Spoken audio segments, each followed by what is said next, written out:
हमारा ये 8 एपिसोड का सफर इसी क्षमता को वापस लाने का रोडमैप है, जहां एपिसोड 1 से लेकर 3 तक में न्यू और विशेषज्ञता की बात होगी।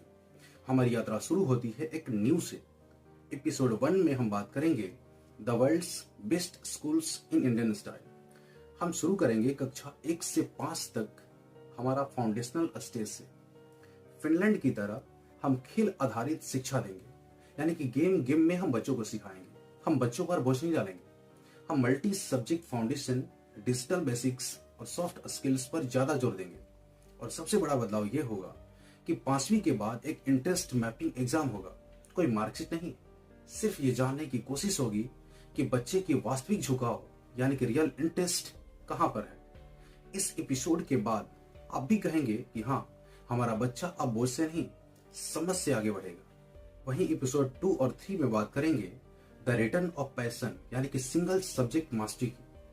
6वीं क्लास से ही गेम चेंज होगा। सिंगापुर की स्पेशलाइजेशन का मॉडल यहाँ लागू होगा, यानी कि कक्षा 6 से लेकर 10 तक बच्चा सिर्फ एक सब्जेक्ट पढ़ेगा। जी हाँ, सिर्फ एक विषय, जहां उसका दिल लगता है, जहां उसका टैलेंट चमकता है। और याद रखिए, एनईपी 2020 भी 6वीं कक्षा से ही कौशल आधारित शिक्षा को औपचारिक विषय बनाने पर जोर देती है। इसके परिणाम एपिसोड 3 में देखेंगे हम द एंड ऑफ कंफ्यूजन को। 5 साल की सिंगल सब्जेक्ट मास्टरी के बाद 10वीं पास बच्चा भीड़ में खोएगा नहीं, वह अपनी टैलेंट में मिनी एक्सपर्ट बन चुका होगा।